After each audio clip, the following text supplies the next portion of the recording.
Niliongeza hatua ili naye kufika nyumbani. Lakini kagiza kalikokuwa kametanda kwenye kichochoro cha kuelekea nyumbani kalizidi kunipatia hofu, na mzigo wa vitu nilivyotoka kuemea sokoni vilinilemea sana na kunifanya nisiweze kwenda haraka. Kuna sauti ya mwanaume ilinishtua, ikiniambia kwamba mrembo, simama kidogo. Ni mwanaume aliyekuwa akinifuatilia kuanzia muda kidogo. Sasa nijitahidi kuongeza hatua zangu, lakini hazikunifikisha mbali. Msikilizaji, karibu sana kwenye hii simulizi tamu sana. Usije ukasubiri kuona comment za watu wakiwa wanaandika namna walivyoenjoy hii simulizi halafu ndo unakuja kuanza mwanzo. Hapana, ukishia katikati tusilaumiane. Bonge moja la simulizi. Basi kaka yule alinidaka mkono na kunifanya nisimame. Yule kaka aliniuliza kwamba mrembo, sina kuita muda wote, unawahi wapi? Kaka yule aliniuliza. Niliposikia swali lile ni kama kuniamsha kutoka usingizini hivi. Nilikumbuka kuwa nimechelewa nyumbani na hapa lazima nikambulie kipigo. Nijitahidi kubeba mfuko wangu vizuri, japo ulikuwa ni mzito sana. Basi nikasema kwamba naomba kupita, nachelewa nyumbani. Nilimuuliza sababu alisimama mbele yangu na kunizuia. Sasa mimi nilishusha pumzi kidogo. Kaka yule aliponipisha tu bila ubishi, nikaendelea na safari. Ulikuwa ni kama mwendo wa dakika 10 hadi kufika nyumbani, lakini najua itachukua muda zaidi mimi kufika sababu nina mzigo. Ilinichukua dakika 20 kufika nyumbani. Hadi nilipofika mikono yangu nilihisi ni kama inataka kuchomoka. Miguu yangu ilikuwa inauma kutokana na umbali mrefu ambao nimetembea kutoka sokoni hadi nyumbani. Na kama nilivyotegemea, mama alinipokea kwa matusi. Mama akasema kwamba we malaya wewe, umeenda kwa wanaume zako ama? Mbona hadi giza limeingia hujafika nyumbani? Mama aliniuliza kwa hasira huku akinifuata. Niliharakisha kushusha mzigo na kupiga magoti nikisubiri kipigo changu. Mimi sikuangaika kujitetea. Nilishaacha kufanya hivyo tangu nikiwa na miaka 8. Hiyo siku alinituma dukani na nikaangusha change bwana. Mama alinipiga. Nijitahidi kujitetea, lakini kadri nilivyoongea ndivyo alivyozidisha kunipiga. Alinipiga hadi nikawa siwezi kulia tena. Majirani walikuja kuamua, lakini hilo lilikuwa kosa kubwa sana. Majirani walipoondoka, mama alinifukuza. Nililala nje usiku ule kwa kosa la kudondosha change kwa bahati mbaya ambayo ilikuwa ni shilingi 50 tu. Tangu siku hiyo nilijua kuwa hakuna chochote nitakachofanya ambacho kitamridhisha mama yangu. Maumivu kichwani ndo yalinitoka kwenye dimbwi la mawazo yangu. Mama alikuwa ameshika lapa huku sasa akinipiga na kunitukana. Nilitakiwa niwe nimeshazoea haya maumivu hadi sasa, na hii aibu ya kupigwa mbele ya wadogo zangu kwa umri wa miaka 16 nilipaswa kuwa nimeizoea. Lakini msikilizaji, maumivu hayazoeleki. Mama aliendelea kunipiga akisema kwamba we mpuzi, sinaongea na wewe, ulikuwa wapi? Unakaa kama unajifanya na kiburi, si ndio? Nikasema hapana mama, naomba unisamehe, siku nyingine nitawahi kurudi.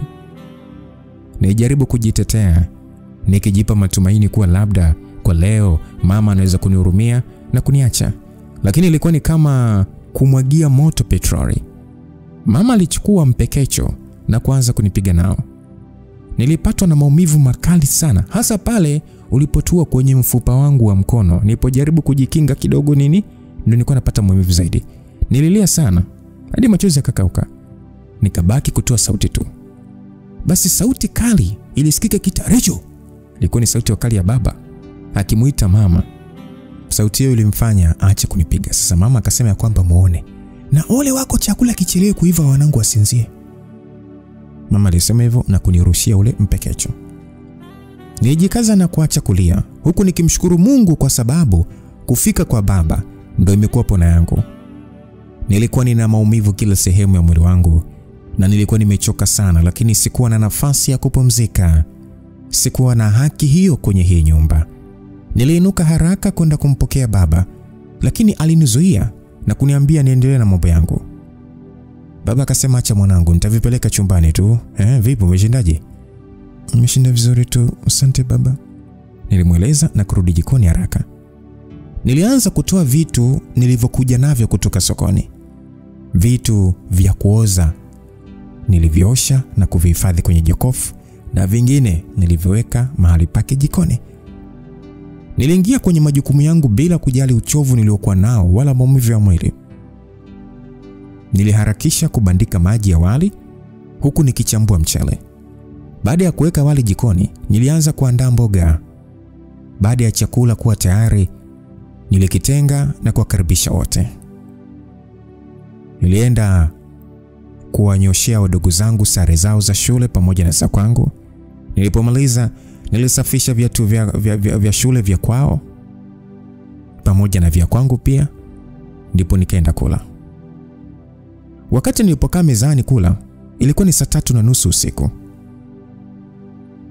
Nilikuwa na kazi nyingi za shule na bado sijasoma, na ninatakiwa nioshe vyombo vyote kabla ya kulala. Hivyo pamoja na uchovu wangu mwingi, nilijikaza na kwenda kuosha vyombo na kusafisha jiko. Ndipo nikaenda chumbani kwa ajili ya kufanya kazi zangu za shule na kusoma kidogo. Nilishtuka saa 10:30 alfajiri na kujikuta nimelalia madaftari. Asubuhi hii ndo niliyasikia maumivu vizuri sasa, na sehemu kadhaa za mwili wangu zilikuwa zimevimba, lakini ni bora kujikaza niende shule kuliko kubaki nyumbani. Niliinuka na kukusanya madaftari yangu na kuyaweka kwenye begi. Nilitoka na kufagia uwanja haraka, kisha nikasafisha nyumba, ndipo nikaelekea jikoni na kuchemsha chai. Saa 11:30 nilikuwa nikitoka bafuni baada ya kutenga chai mezani. Niliharakisha kwenda kuwaamsha ndugu zangu wawili, Michael na Pendo.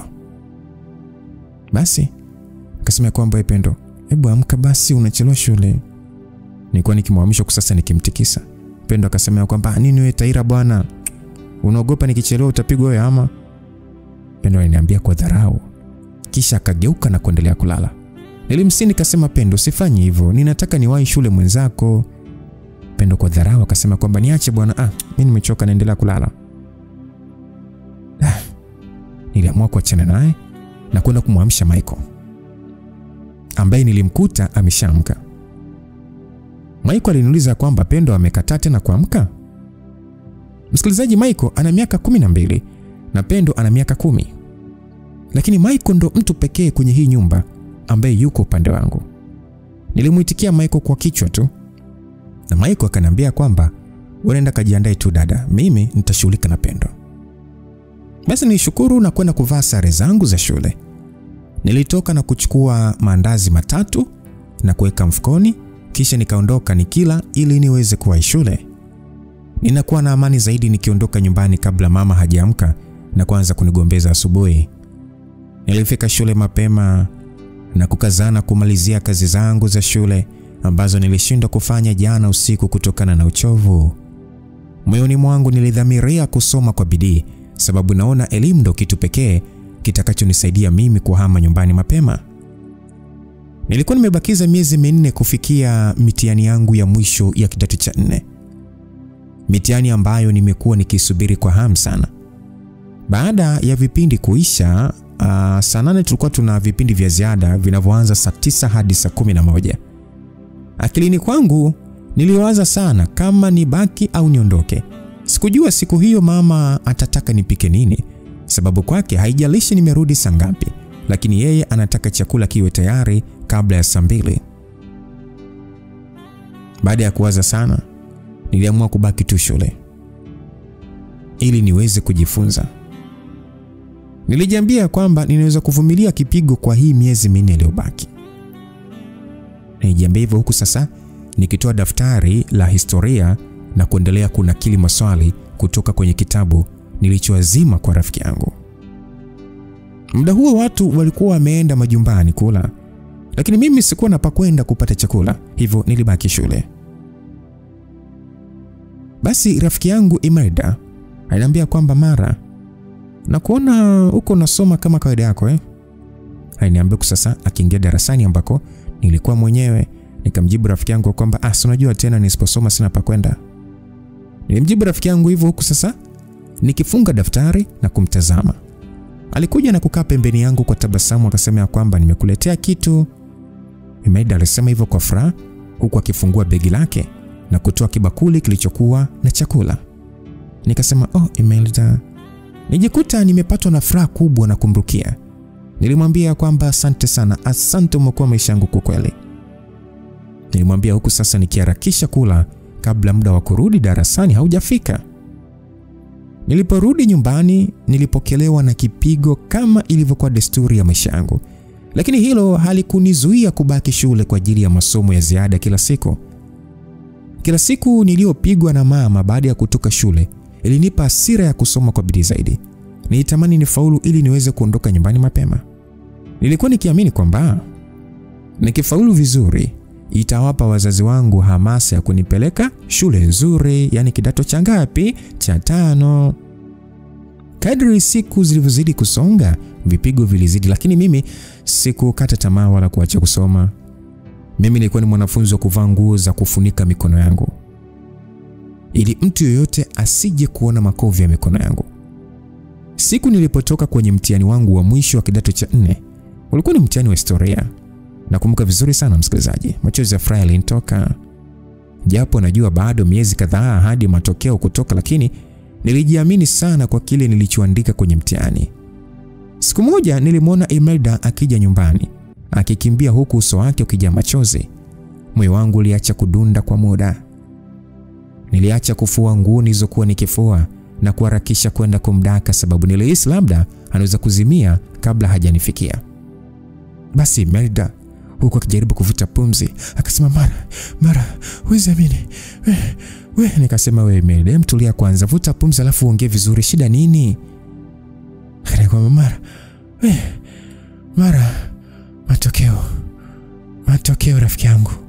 Imelda alikazana kuendelea kuongea bila kujali. Tumbo langu lilikata ghafla baada ya kusikia hilo neno. Nilitamani hata Imelda asiendelee kuongea. Nilimwachia haraka na kurudi nyuma. Baada ya Imelda kuona nilivyoogopa, aliropoka akasema kwamba umefaulu division 1.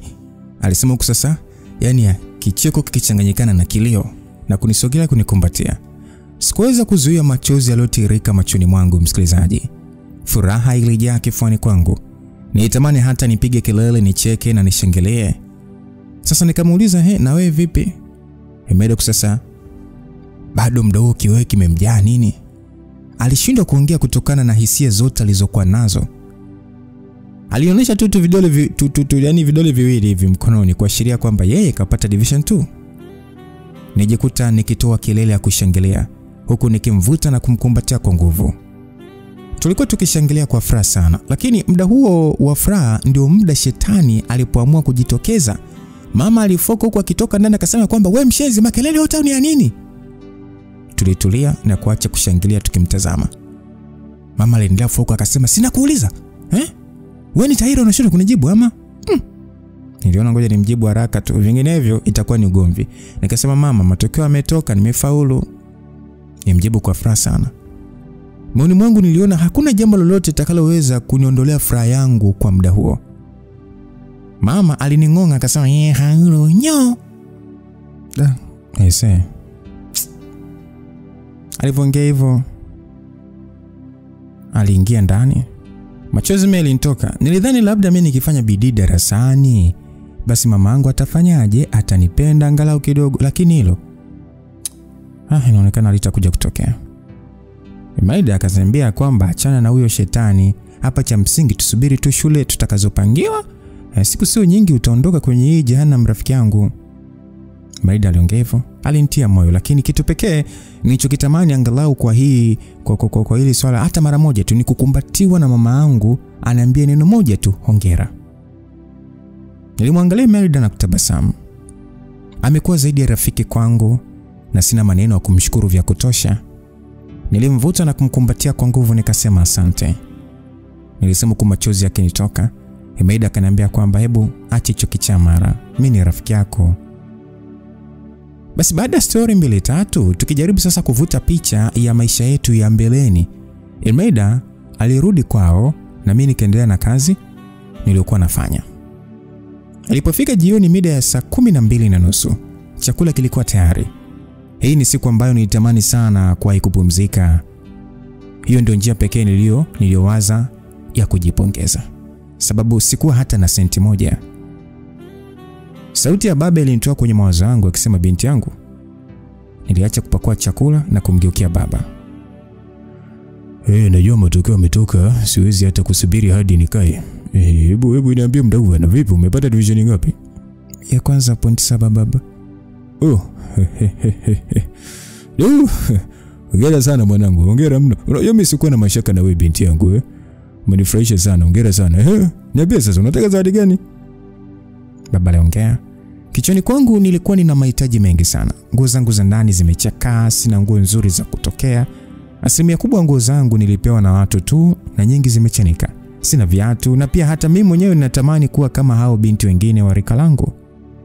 Nipendeze kama wao. Lakini nimwambia kitu kimoja tu ambacho najua kingekuwa msaada mkubwa kwenye maisha yangu. Baba, zawadi yangu ununulie tu vifaa vya shule na unisaidie niendelee na kidato cha 5. Nilimwambia baba huku nikitabasamu. Baba alinitazama tu kwa mshangao kidogo. Akasema, usiwaze mwanangu, utalipata hilo binti yangu. Baba alinijibu hivyo baada ya kunishangaa kidogo, nami nikajibu asante baba. Nijikuta mimi sasa ndo nimemrukia na kumkumbatia kwa furaha. Muda huo ndo mama yangu alitokezea kutoka sebuleni na kunikuta sasa nikiwa nimeukumbatia baba. Mama alinikata jicho hilo hadi nilimwachia baba. Yaani kama amenipiga shoti hivi. Mama alifoka, akasema, weka hapa. Mwanangu anasinzia njaa alafu huko tu unakazania kuniibia mume wangu. Nilitulia nikiangalia chini. Baba akasema kwamba Rachel, usimwambie hivyo mtoto. Mimi nilikuwa nampongeza tu kwa matokeo yake bwana. Si unajua tena binti yetu anafanya vizuri. Baba jitahidi kumuelezea mama. Mama akasema kwamba binti yetu yupi? Huyu ni binti yetu. Binti yako tangu lini huyu? Sishangai hata akiwa ameshakupanulia miguu. Najua hawezi kukataa wewe maana hata sio baba yake. Mama alisema na kunifanya nigande. Jasho la baridi sana lilinitoka. Nijikuta nitetemeka sana kwamba mimi nimpanulie baba miguu. Mama alinigeukia na kuniambia kwamba wewe malaya wewe, ukae mbali na mume wangu. Huyo sio baba yako, ukae mbali naye, mchinga wewe. Mama aliniambia na kugeuka kuelekea sebuleni huku akiendelea kuongea. Basi mdau anaongea akaningonga akasema, "Nyampongeza kwa matokeo nyao." Mama aliningonga huku sasa akishika pua yake. Mama akasema, "Lete chakula haraka wanangu wasije wakalala njaa." Mama alisema hivyo sasa akielekea sebuleni. Nibaki nimeganda nimesimama chuza kinitoka tu. Kwa muda nilihisi kama hakuna kitu ambacho mama yangu angenifanyia nikajisikia vibaya hivi. Nimeshazoea matusi yake na kipigo chake, lakini hili la leo, hapana, ni kubwa. Ubongo wangu ulishindwa kumeza hizo taarifa zote. Nilitamani hata kupotea. Niende sehemu nilia hadi machozi yangu yaishe na uchungu uishe nini. Baba alijaribu kunigusa lakini nilirudi nyuma na kumkwepa kama vile anaukoma. Mama aliniita akasema ya kwamba, "Wewe bara wewe, nikikufuata huko jikoni huko." Mama aliniita kutoka sebuleni. Nilishtuka na kurudi kuendelea kupakua chakula. Baba alitikisa kichwa tu kwa masikitiko. Kisha akaenda ndani na huo ndo ukawa mwanzo mpya wa mateso yasiyoelezeka ndani ya ile nyumba. Naam. Zoezi la kusubiri mwezi wa 4 lilikuwa ni gumu mno. Niligeuka kuwa mama kwenye ile nyumba.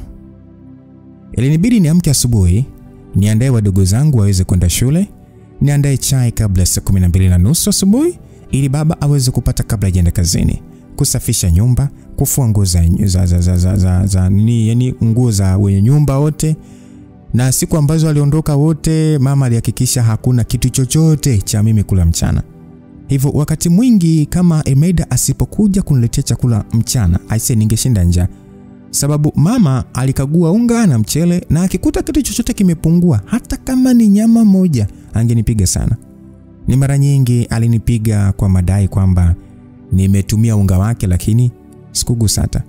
Mwezi wa 3 ulipofika niliona kama ninakaribia mbinguni hivi. Nakumbuka vizuri siku hiyo bwana baba alikuwa amerudi mchana.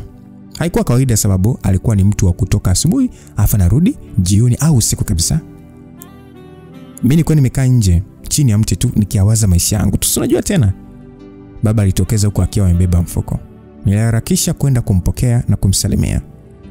"Hey, marhaba binti yangu, mama yako yupo?" "Hapana, mama ametoka tangu asubuhi." "Vizuri sana. Leo ndo siku ya kukutimizia ahadi yako. Kwanza nimekuletea chakula ule, alafu unaandikia mahitaji yako yote ya shule. Kimaliza uniite, mimi nitakuwa chumbani." Baba alisema hivyo huku sasa akinikabidhi fomu. Machozi yalinilenga. Hatimaye ndoto yangu ya kwenda kidato cha 5 inatimia.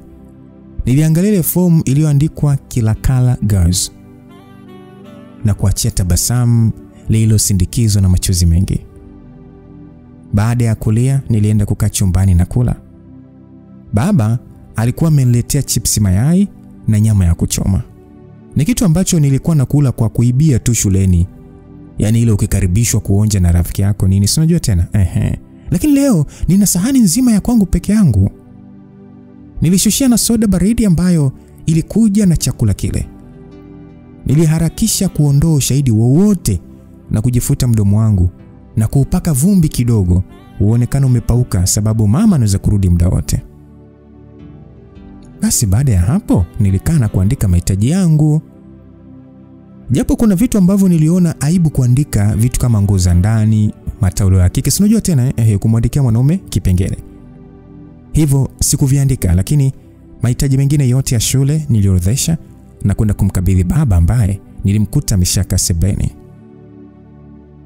Alitazama mahitaji yale na kutabasamu.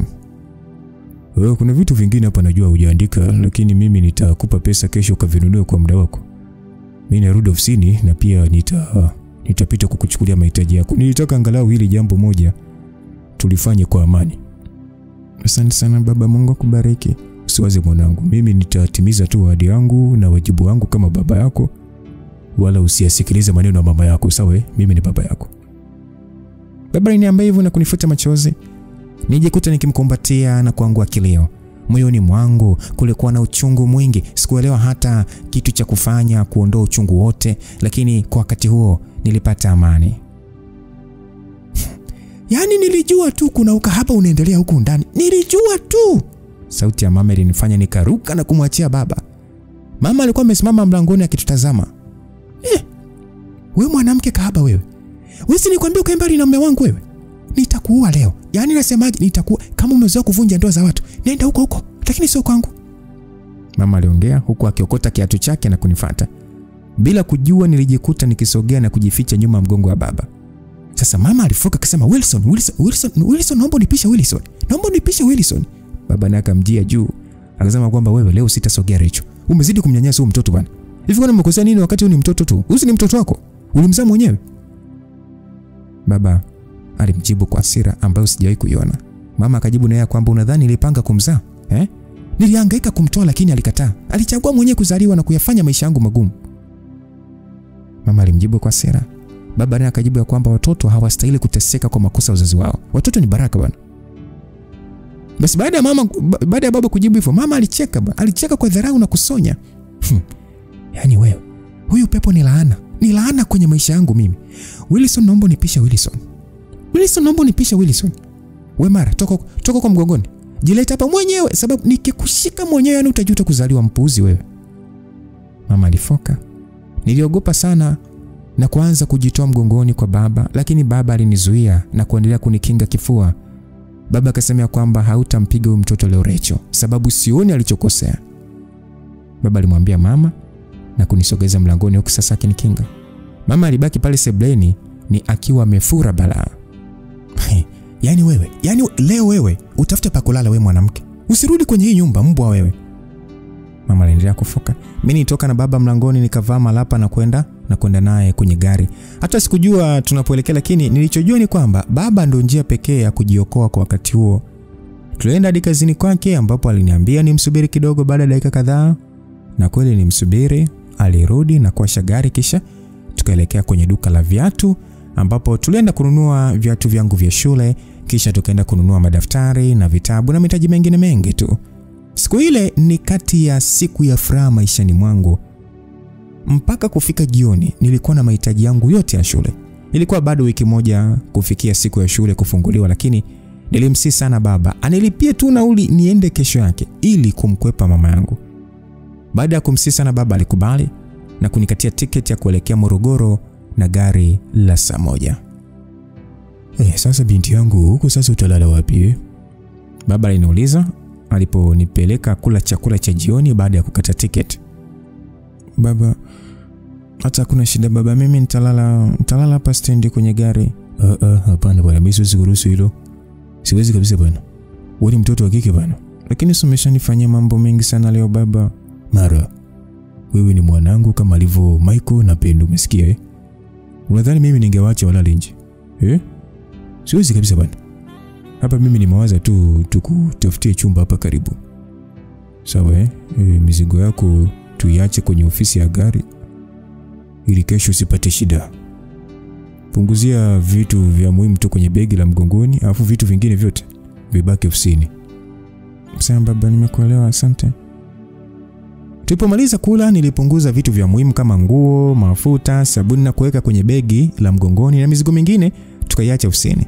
Baba alinilipia chumba pale pale stendi na kunisisitiza nisimfungulie mtu yeyote usiku.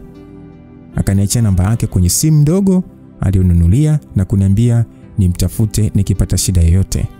Pia alinipatia namba za mtu wa kunipokea nikifika Morogoro. Msikilizaji, vitu vyote vilivyotokea siku ile vilikuwa ni kama ndoto.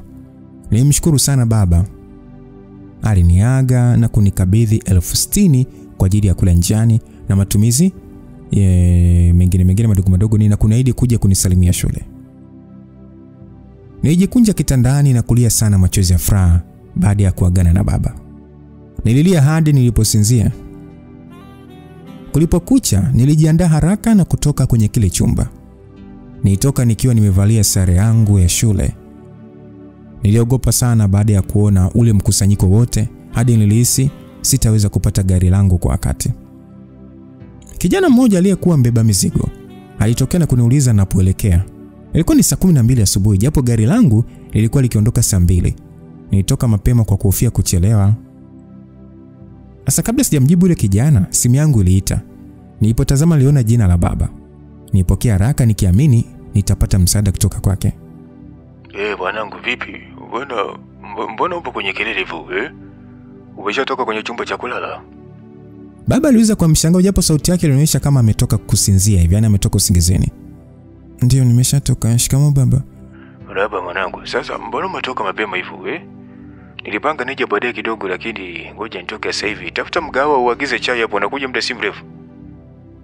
Baba inieleza hivyo. Nitamani hata sijui nifanye nini kwa baba kwa yote anonifanyia.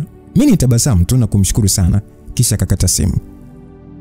Nilitumia nafasi hiyo kumuuliza yule kijana aliyekuwa ananisubiri.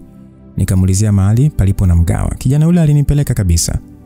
Nilikaa na kuagiza chai ya maziwa huku nikimsubiri baba. Niliogopa kuagiza vitu vingi japokuwa kila kitu kilitamanisha. Haikuchukua muda sana. Baba alifika. Akauliza vipi umeshaagiza? Hapana baba, niko nakusubiri. Haya, hebu agiza basi ule ushibe. Una safari ndefu sana mwanangu. Sema sasa utakula nini? Aliniuliza huku akionyesha ishara ya kumuita mhudumu. Alipofika tuliagiza supu ya mbuzi na chapati. Siwezi kamwe kusahau utamu ile supu msikilizaji. Nilipomaliza kula tuliondoka na kuelekea kwenye ofisi za magari kuchukua mizigo, kisha baba akanisindikiza hadi kwenye gari. Alinisihi niwe makini sana na nimpatie taarifa kwa chochote ambacho kitakachotokea. Yani ninapofika vituo tofauti nimpatie taarifa. Basi muda ulikimbia kuliko nilivyotegemea. Gari ilikuwa likianza safari. Nilitazama dirishani na kumuona baba akinipungia mkono kwa tabasamu. Machozi yalinitoka. Mtu pekee anayenijali maishani alikuwa akinipungia. Nilikuwa kwenye safari ya kwenda nisipopajua na sijui ni kitu gani kinachoningojea huko. Safari yangu ilikuwa ni amani kuliko nilivyotegemea. Mama aliyekuwa amekaa pembeni yangu alikuwa mwenyeji wa nilikokuwa naenda na pia alinisaidia sana tulipofika sehemu ya kula. Alinisaidia kwenye kuchukua chakula ili mimi niweze kwenda chooni. Kwa mara ya kwanza nilihisi namna wanavyohisi Pendo na Michael. Tulipofika Morogoro, nilipokelewa na mama Aisha ambaye alikuwa ni mke wa mwalimu mkuu wa shule ile. Kwa mara ya kwanza katika maisha yangu nilihudumiwa kwa upendo hadi nikawa naogopa Nilikutana na watu wanaonipenda sana, nilipewa muda wa kupumzika, nilikula vizuri na kulala vizuri. Kwa haraka sana nilipata rafiki mpya ambaye ni Aisha.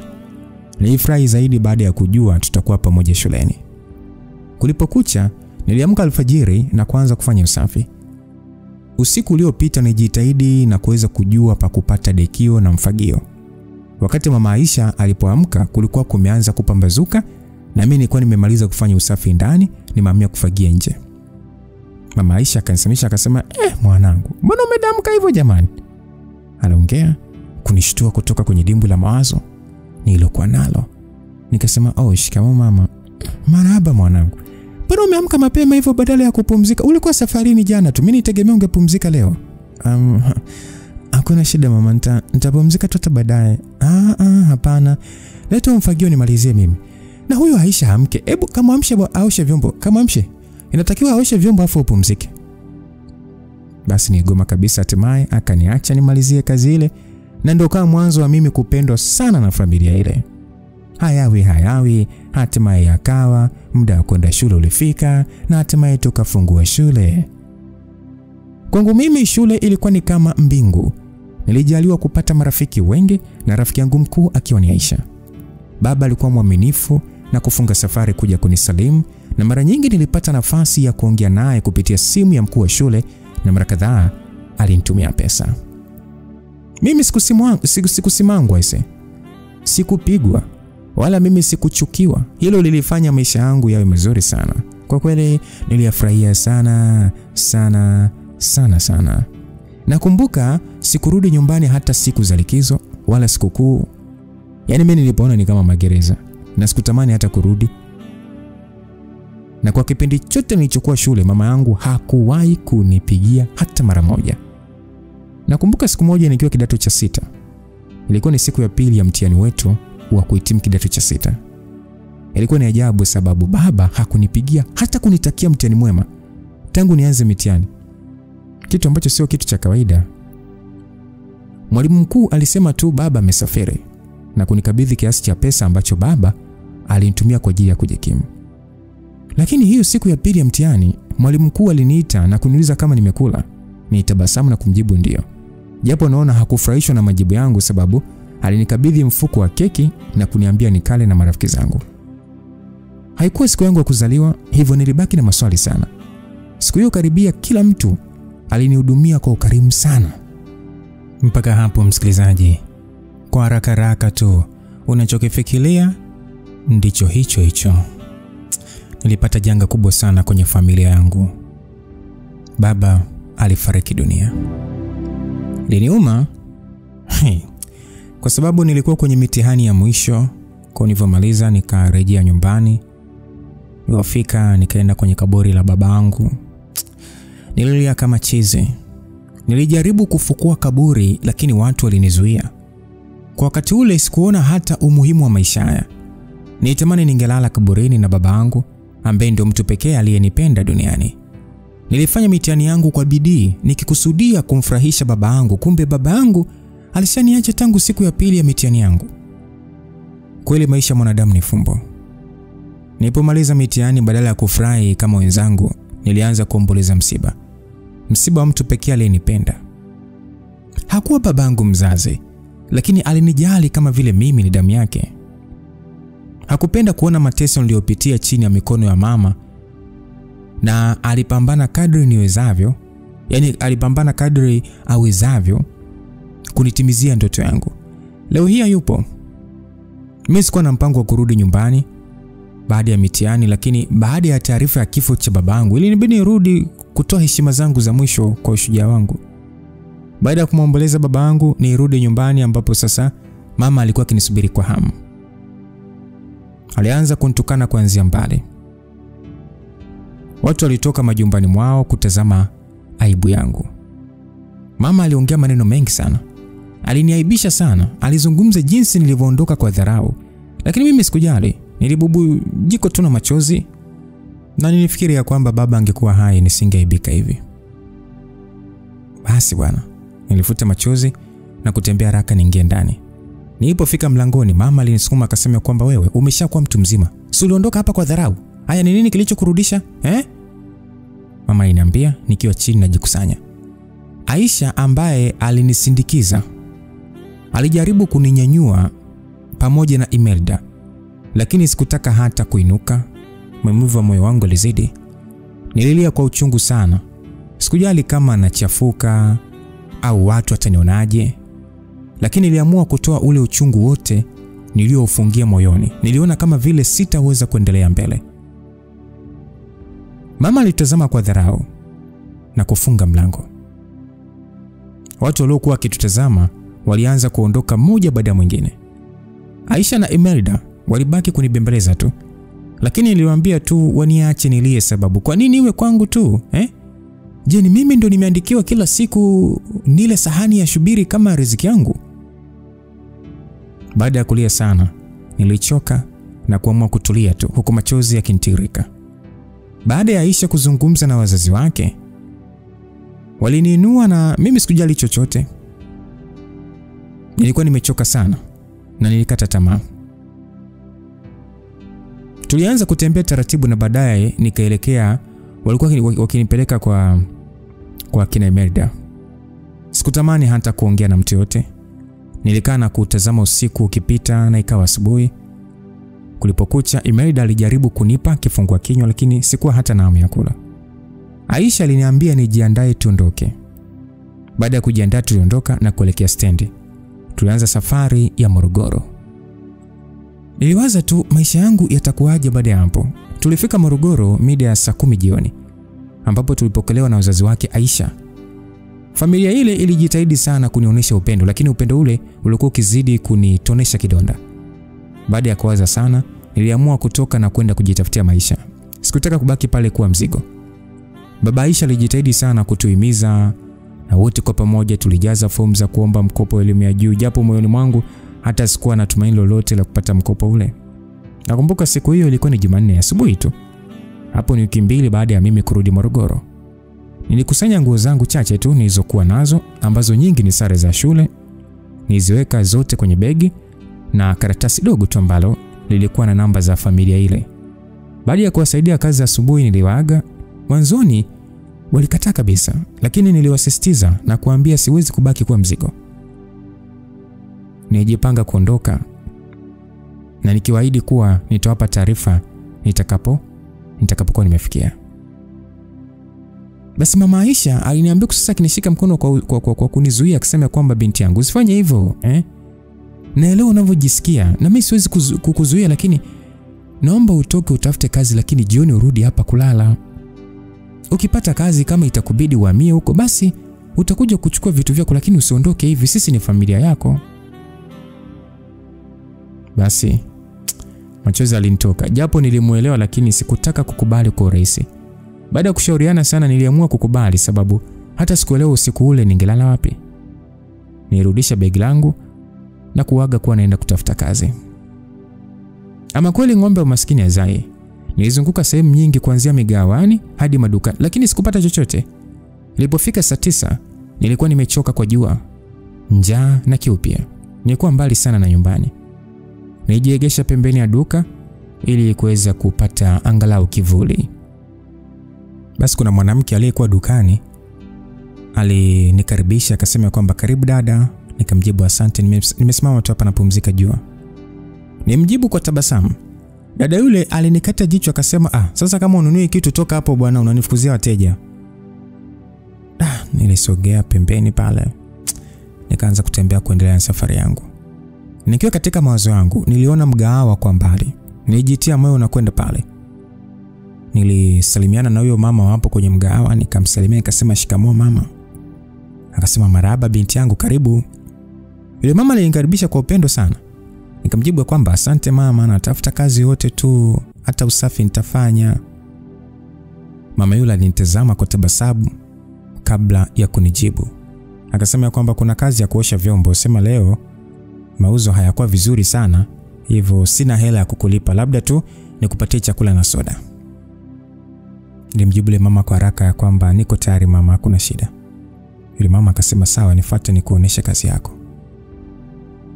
Nilimfuata mama yule ambaye alienda kunionyesha mlima mkubwa wa vyombo na masufuria mengi makubwa ambayo yalikuwa makubwa kuliko mimi.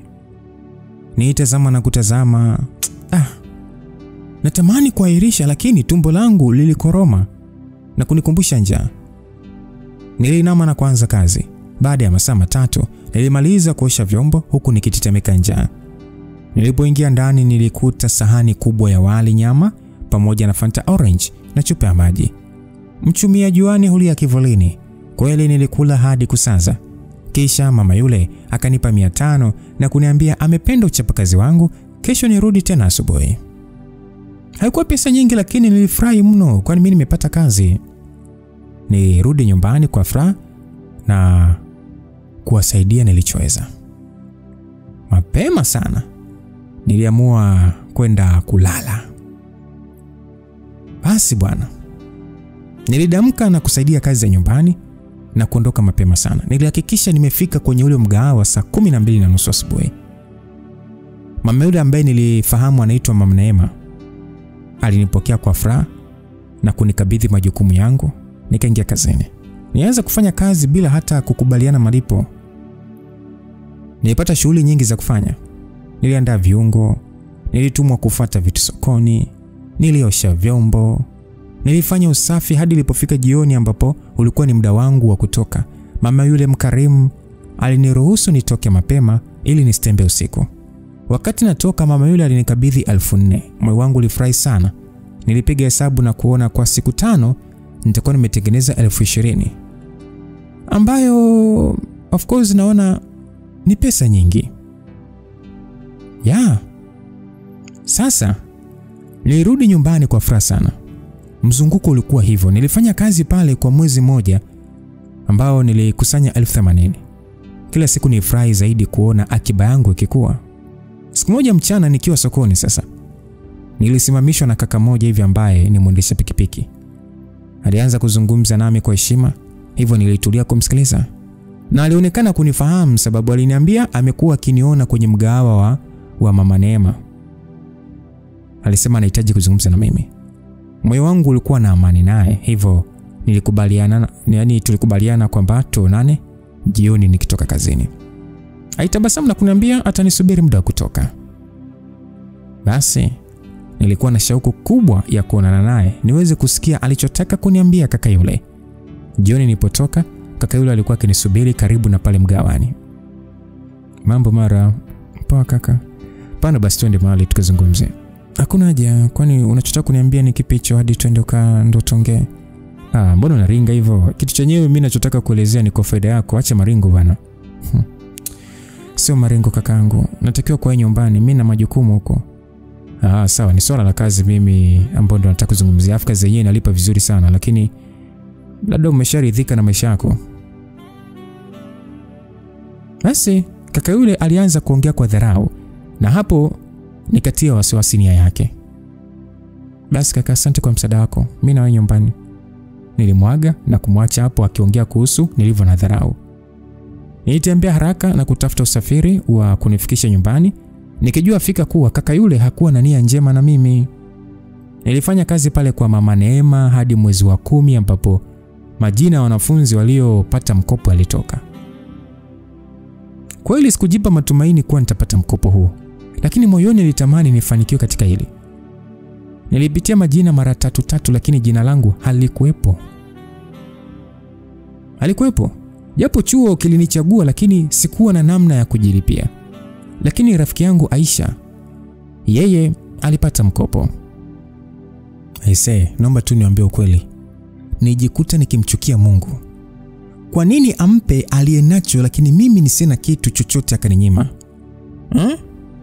Kusema kweli niliumia sana moyoni. Sikuweza kubaki pale nimuone Aisha akijiandaa na chuo. Sio kwamba eti mimi sijamfurahia msikilizaji, no. Mimi of course nimemfurahia kweli, lakini sasa lini zamu yangu itafika? Mbona mimi nimevumilia vya kutosha?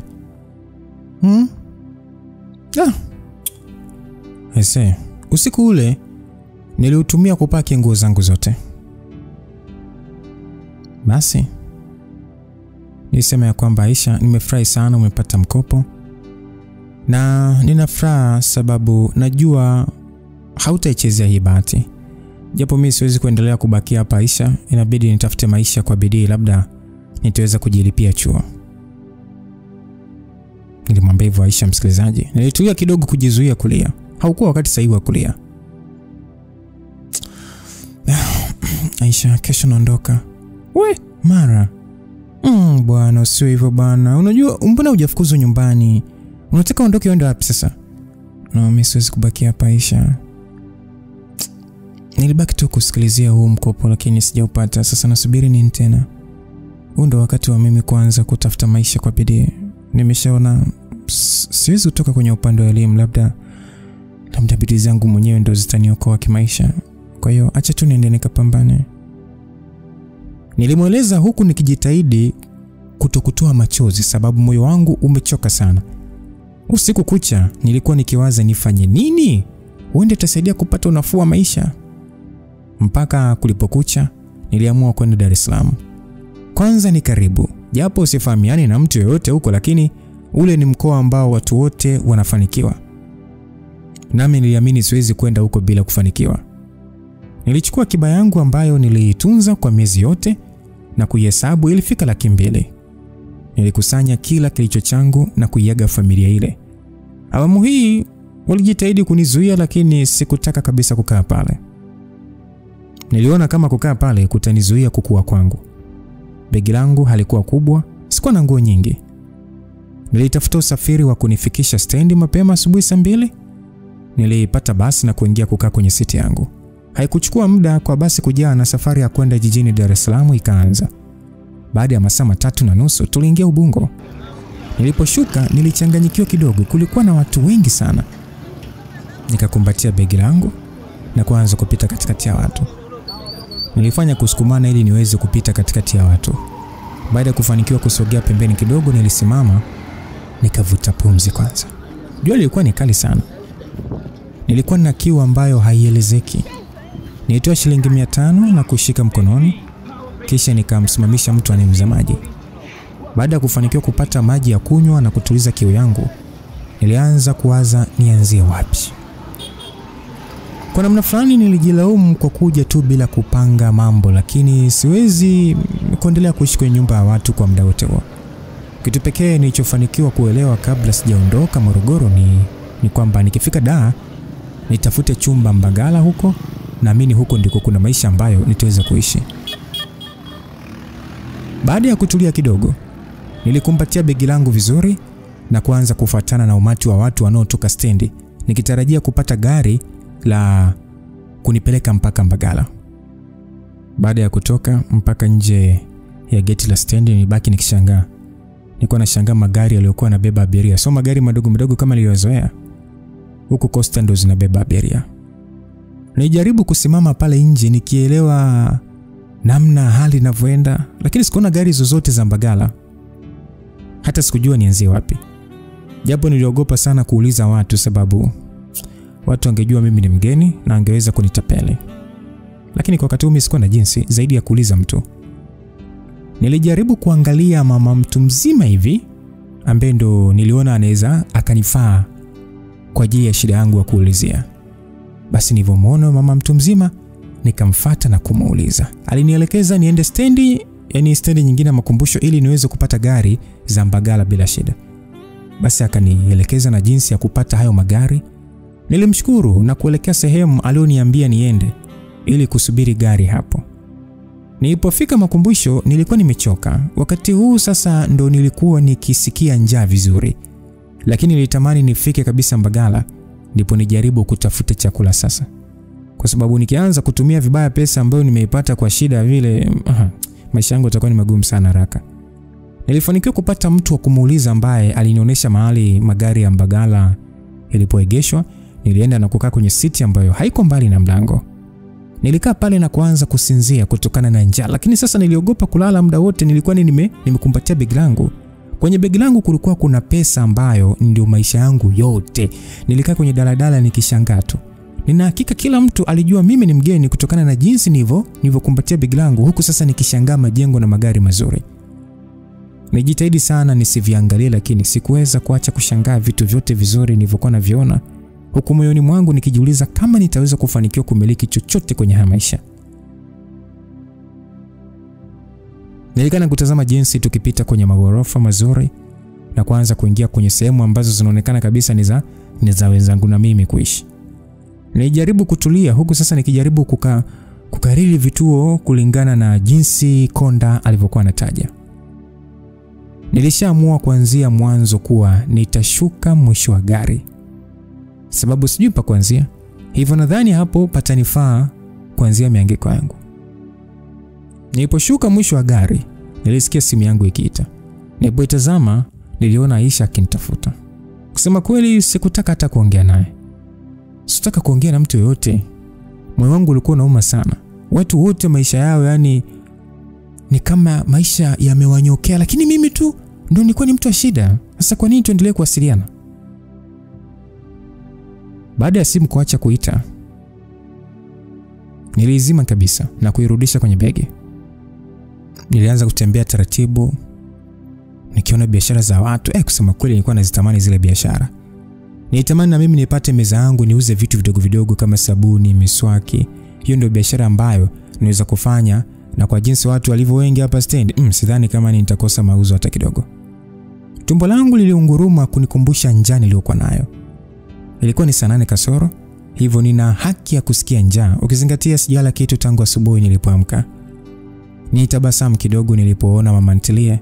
Nilisogea haraka na kwenda kukaa kwenye bench ambapo ilikuwa pembeni ya meza ambapo kuna mama alikuwa akipakua vyakula.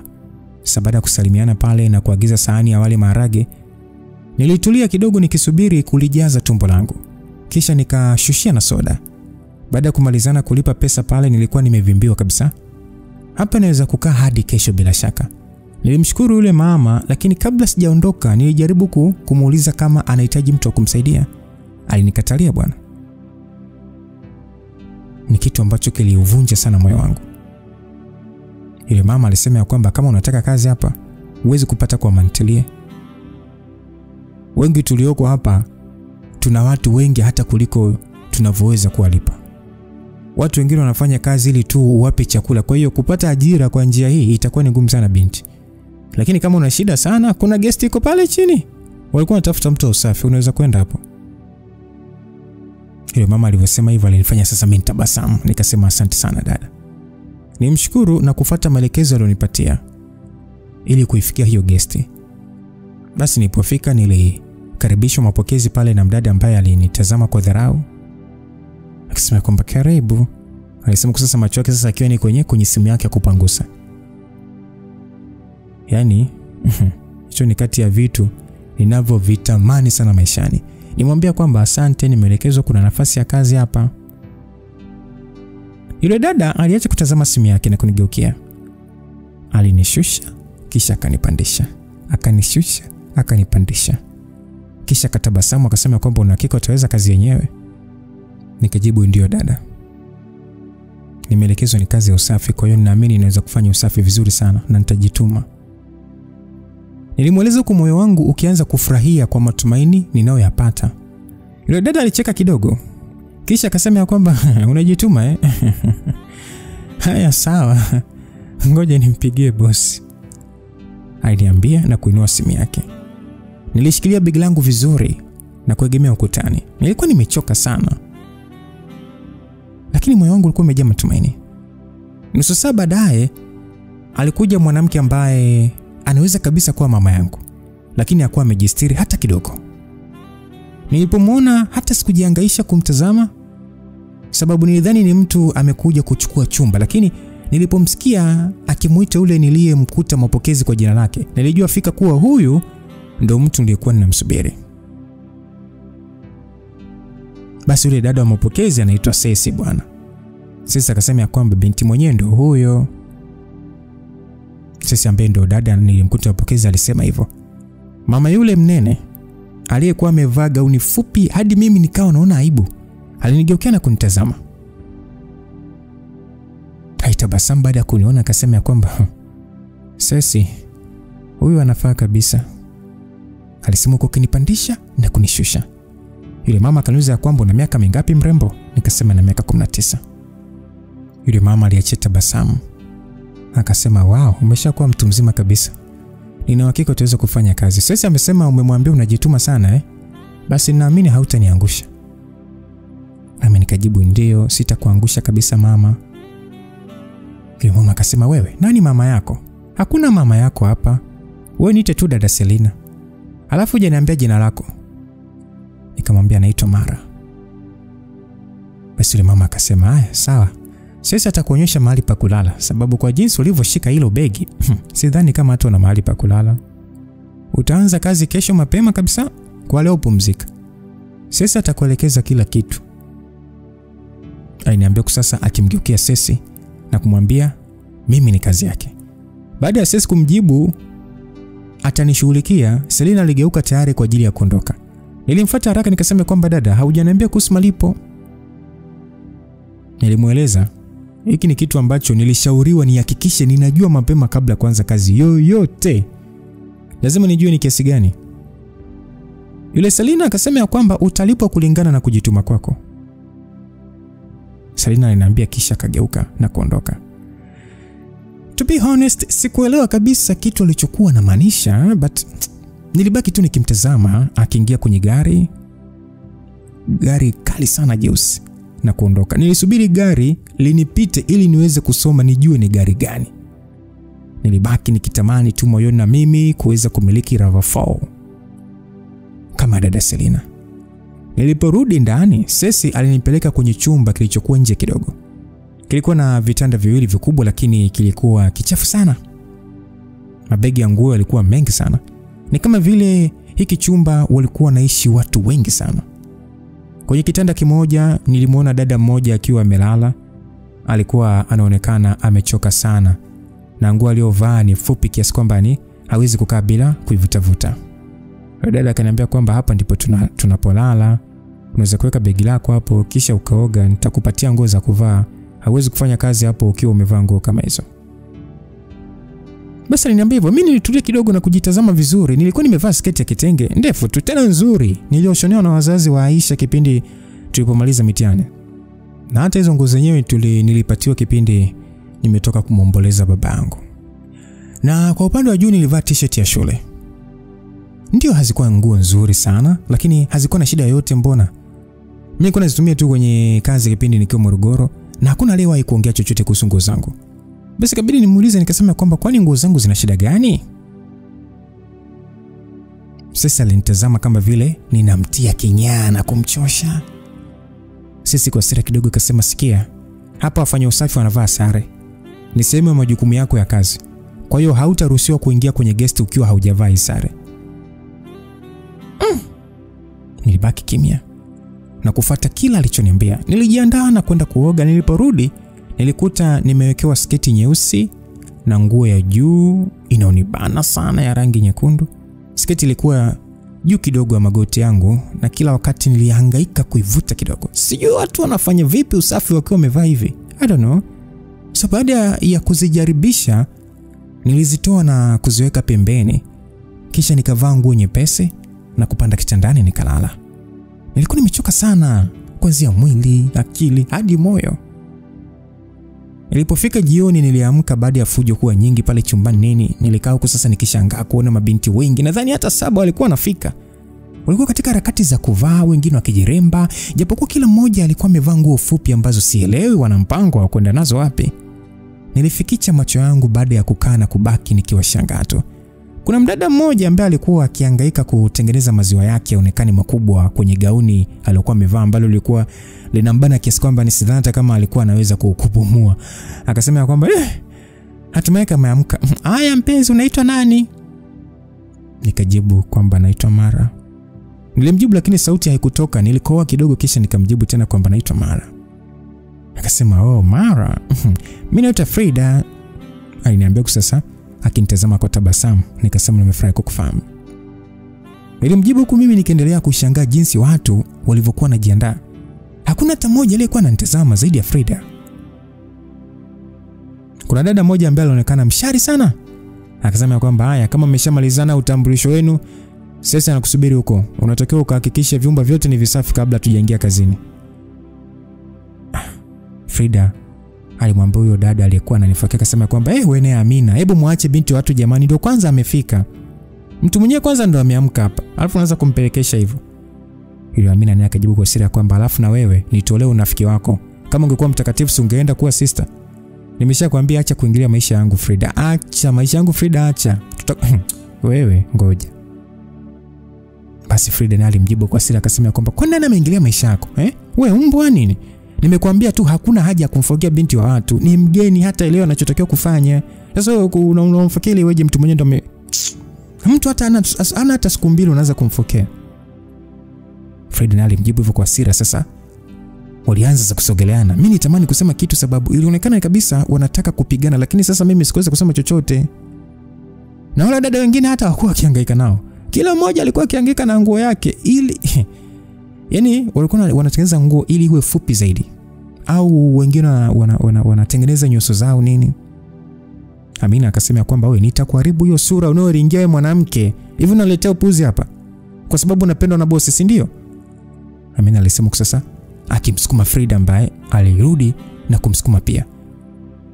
Akasema kwamba nitakuharibu wewe malaya, nitakuharibu. Walianza kuvutana pale nguo sasa, kila mmoja akimtukana mwenzake. Matusi makubwa makubwa mtu walikuwa wanatukanana. Nitamani hata nitoke kile chumba, lakini wale wadada wengine walikuwa wakinitazama. Walinitazama kama vile walitegemea nifanye kitu.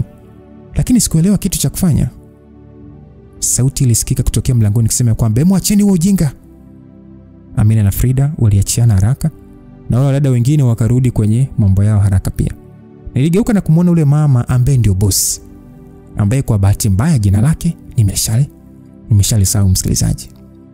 Yule mama akasema kwamba ni ujinga gani mnafanya wakati muda wa kazi umeshafika? Wewe Frida, si nishakupatia wajibu wako. Mbona bado upo hapa? Yule mama aliongea kwa hasira huku sasa akitukana sana. Frida akasema kwamba nisamee dada Selina, Amina ndo alianza yote haya. Frida alisema huku sasa akihangaika kujitengeneza kama vile amekurupushwa kuhusu safari. Selina akasema kwamba hebu nitolee ujinga hapa. Nimeshapigiwa simu. Unasubiriwa na hata hujatoka. Fanya haraka uende kabla sijachagua mtu mwingine. Basi kwa speed isiyoelezeka Frida alikusanya vitu vyake na kuondoka shwa. Selina akasema haya, na wewe hujaajiriwa hapa kulala. Unaona wenzako wanajituma lakini wewe bado tupo kitandani. Hebu nenda kwa sasa akupatia majukumu yako ya jioni hii. Basi bwana niliinuka kitandani haraka na kutoa nguo nizo kabidhiwa mchana kama sare. Baada ya kufanikiwa kupata sehemu ya kujificha na kubadili nguo, nilitoka kwenye kile chumba kidogo na kuelekea mapokezi ambapo nilimkuta Sesi. Alinikabidhi vifaa vya usafi na kuniambia nipite kila chumba na kuhakikisha kipo vizuri, sababu jioni ndio muda wanaopata wateja wengi na wateja wa mchana wote wameshaondoka. Nilianza kuingia chumba kimoja baada ya kingine, huku sasa nikinyoosha vitanda, kufagia, kufuta meza na viti, kutoa uchafu na kusafisha vyoo. Hadi wakati ninamaliza nilikuwa nimechoka, nina njaa na kichefuchefu baada ya kuzunguka kwenye vyoo vyote nikifanya usafi. Nilipofika mapokezi kwenda kurudisha vifaa, Sesi alinikabidhi 1500 kama malipo yangu ya siku. Aliniambia usafi 1500 na kufua ni 3000. Nilimshukuru na kuondoka. Kazi ile ilikuwa inachosha sana, lakini angalau inalipa kuliko kazi niliyokuwa nafanya Morogoro. Na ukizingatia napata mahali pa kulala, basi hapa patakuwa sio sehemu mbaya ya kuanzia maisha. Nilirudi chumbani na kufurahi baada ya kutokukuta mtu yeyote. Nilibadili nguo na kuvua zile nguo fupi, kisha nikavaa nguo zangu ndefu. Baada ya kuona nipo vizuri sasa, nilitoka kupitia geti la nyuma na kwenda kutafuta kitu cha kula. Nirudi kwa yule mama wa mchana. Baada ya kushiba hapo nirudi chumbani na hatimaye nikaosha simu yangu ambayo ilikuwa ni simu ndogo tu. Cha msingi ni kuweza kuwasiliana na watu. Basi message kadhaa ziliingia kwenye simu yangu. Najua nilitakiwa kufurahi kuwa nina watu wanaonijali, lakini sikuweza kuacha kuumia moyoni. Marafiki zangu wakati huu wapo kwa wazazi wao wanaowapenda, wakijiandaa kwa ajili ya kwenda chuo. Lakini mimi nipo busy nikifanya kazi guest ambapo nalipwa 1800 kwa siku. Hakuna uhakika wote wa maisha yangu ya baadaye. Niliamua tu kuwatumia ujumbe wote kisha nikaweka simu yangu chini na kutulia nikitafuta usingizi baada ya kushiba sana, sababu sikuwa na kitu kingine cha kufanya. Sikuweza kupata usingizi haraka kwa sababu niliamka masaa machache yaliyopita. Lakini baada ya kuwaza sana pale kitandani, nilianza kupata usingizi. Nilishtuka baada ya mlango kufunguliwa kwa fujo. Nijikuta nimekaa akili yangu ikiwaza labda tumevamiwa, lakini nilishia kushusha pumzi baada ya kumwona Frida akiingia na kujitupa kitandani. Akaniambia kwamba pole, naona nimekuamsha. Nikasema kwamba hakuna shida, hata hivyo siwezi kupata usingizi, naona nilala sana mchana. Akasema heri yako. Alisema kuwa akianza kuvua nguo alizokuwa amevaa. Nilihamisha macho yangu ili kuangalia kitu chochote cha tofauti. Akaniuliza kwamba kwa hiyo unaogopa kunichungulia? Aliuliza kusasa akicheka, lakini nilibaki kimya tu. Akauliza kwamba sasa kama uwezi hata kuniangalia unafanya nini hapa? Aliniuliza na kunifanya nigeuke kumtazama. Nikamuuliza kwamba si nafanya kazi ya usafi na kufua. Fred alicheka tu na kutikisa kichwa chake akasema kwamba kuwa makini. Sijui ulidanganyika vipi, lakini hauko hapa kwa ajili ya hiyo kazi. Kuwa makini sana, vitu vyako vya thamani tembea navyo wakati wote. Mimi nakushauri tu, kuwa makini, vitu vyako vya thamani tembea navyo wakati wote. Frida aliniambia huku akikaa kitandani na kufungua mkoba wake. Alitoa simu yake ya kupangusa na kuanza kuchat. Sasa kabidi muulize, nikamwambia kwamba Frida, unamaanisha nini dada? Frida akasema, mimi siwezi kukuelezea kila kitu. Hata haya niliyokuambia naweza kufanya nifukuzwe hapa. Lakini wewe ni binti mdogo sana. Usikubali maisha yako haribiwe hapa. Hii sio sehemu ya kufanya kazi. Huyo Selina sio mtu mzuri kama unavyodhani. Mimi siwezi kuambia kitu chochote zaidi, wewe cha msingi tu ni kuwa makini muda wote. Frida inaniambia na kunifanya sasa nizidi kuhofu, lakini sasa nikiwa katika hali hiyo, nilimshuhudia akitoa pesa kwenye mkoba wake. Nikamuuliza bila kuwaza hata, nikasema kwamba umepata wapi pesa zote hizo? Akaniambia kwamba nimeifanyia kazi. Unadhani kwa nini nimechoka? Kuna wanaume ni wabahili, lakini wakikutana na chuma hiki hawafui dafu. Alisema kwa kujitapa, lakini baada ya sekunde chache sura yake ilibadilika na kuwa ya huzuni. Najua mara mimi sipendi kufanya kazi, lakini kazi inayonipa pesa ya kutosha kusomesha wadogo zangu, kumtunza mama. Nikikutazama unanikumbusha mbali sana mdogo wangu. Ndio maana mimi najaribu kukushauri usije ukaingia kwenye huu mtego wa Selina. Yaani mimi kama ningepata njia ya tofauti ya kuweza kuitunza familia yangu na kusomesha wadogo zangu, mimi ningeacha kazi bila hata kujali kuwa nina wateja wengi na jina kubwa. Frida alisema hivyo japo kidogo sura yake ilikuwa na huzuni, huku akiangalia zile pesa kama hakuwa na hamnazo tena. Nilipotaka kumuuliza swali kuhusu huo mtego aliosema, tulisikia mtu akikaribia mlangoni na kusukuma mlango. Frida alificha zile pesa kwenye kanga niliyokuwa nimejifunika nayo, kisha akakaa vizuri. Muda huo Selina alitokezea. Akasema kwamba mbona hujaja kwangu moja kwa moja?